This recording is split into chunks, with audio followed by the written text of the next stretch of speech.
Admiral Xan of the Galactic Confederacy stood on the bridge of his flagship, watching the small blue planet through the main view screen. Earth, such an insignificant world, yet somehow it had refused all diplomatic overtures to join the Confederacy. "Primitive species," he muttered. "They'll understand their place soon enough." His second-in-command, Captain Vela, approached with a datapad. "The ultimatum has been delivered, Admiral. They have 24 Earth hours to surrender their sovereignty or face consequences." An nodded.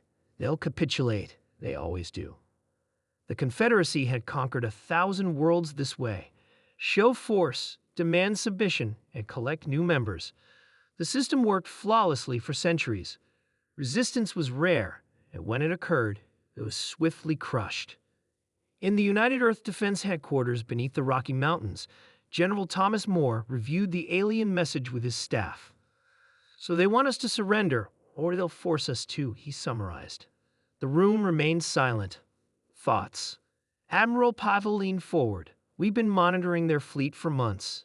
Their technology is impressive, but not insurmountable." "What about Protocol Omega?" asked Colonel Rivera. Moore's expression hardened. 20 years of preparation for this exact scenario. Let's hope they give us the excuse to use it."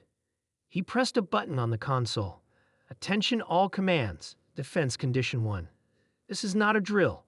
Implement First Contact Protocol Omega on the Confederacy flagship." Sam was growing impatient. "Any response from the humans?" "Nothing, Admiral," replied the communications officer. "Curious. Perhaps they need a demonstration." San's mandibles clicked in anticipation. Target their largest military installation and fire a warning shot. The weapons officer obeyed, and a brilliant energy beam lanced from the flagship toward Earth, striking a military base in the Pacific Ocean. San expected immediate panic. Instead, there was silence. "Sir," his tactical officer called out, voice trembling, "we're detecting energy signatures. Thousands of them, launching from Earth's surface and oceans." "Defensive measures?" San asked dismissively. "No, sir. They're offensive weapons, more advanced than anything we anticipated." Before Xan could respond, the first wave hit. 3 Confederacy cruisers erupted into expanding balls of plasma. Alarms blared across the flagship. "Impossible!" Xan roared. "They're a pre-spacefaring civilization." Captain Vela's eyes widened in horror. "Sir, we've been deceived. They've been hiding their capabilities." General Moore watched the battle unfold on the command center's main display. Decades of secretly preparing for this moment had paid off. When humanity detected the first alien signals 50 years earlier, they didn't broadcast welcomes into space as in old science fiction. Instead, they listened, learned, and built. "Omega Squadrons report direct hits," reported Lieutenant Wilson. "Confederacy fleet is attempting to regroup." Moore nodded. "Deploy the Phase 2 drones. Let's show them what happens when you threaten Earth." San watched in disbelief as small, nimble craft swarmed his remaining ships. They moved too quickly for targeting systems, and each carried weapons that somehow bypassed Confederate shields. "Retreat," he ordered. "We must warn the Confederacy."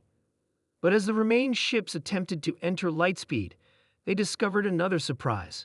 The humans had deployed gravity well generators that prevented faster-than-light travel. "Sir," Captain Vela said quietly, "we're receiving a transmission from Earth." Moore's face appeared on the view screen. "Admiral Xan, you fired the first shot. Now you'll witness why that was a mistake." The transmission ended, and Xan watched as his fleet was systematically dismantled by a species that, according to all Confederacy intelligence, should have been centuries away from this level of technology. 3 days later, General Moore stood before the United Nations Security Council. "The remaining Confederacy vessels have been captured. Their crews are being treated according to our laws of war." "And what about the information we recovered?" asked the Secretary General. "Complete star maps of Confederacy space, communication protocols, and weapon specifications, but most importantly, locations of 27 other civilizations they've subjugated." The room fell silent as the implications sank in. "We're not alone in being bullied," War continued, but we may be the first to successfully fight back. I propose Operation Liberation. 6 months later, Admiral San found himself escorted into a large chamber. He'd been treated well in captivity, but remained bewildered by humanity's unexpected strength. General Moore greeted him. Admiral, you're being returned to the Confederacy today. San's antennae twitched in surprise. You're releasing me. With a message, Moore replied, gesturing to a view screen. It showed Earth vessels, larger and more numerous than San thought possible, alongside ships of unfamiliar design. Those, Moore explained, are vessels from the worlds you conquered. We've been busy forming alliances, sharing technology. The Galactic Coalition is replacing your Confederacy. San's mandibles drooped. You've united them against us? You taught us an important lesson, Admiral.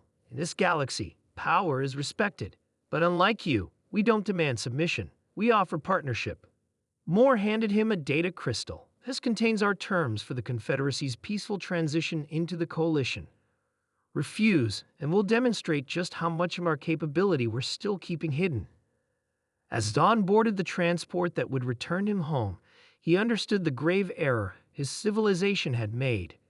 They had threatened a species that appeared vulnerable, but had been quietly preparing for centuries. Earth hadn't just defended itself, it had transformed the entire galactic order. The humans had a saying that now echoed painfully in his mind. Those who casually threaten others must be prepared to face the consequences of their actions. The galaxy would never be the same again.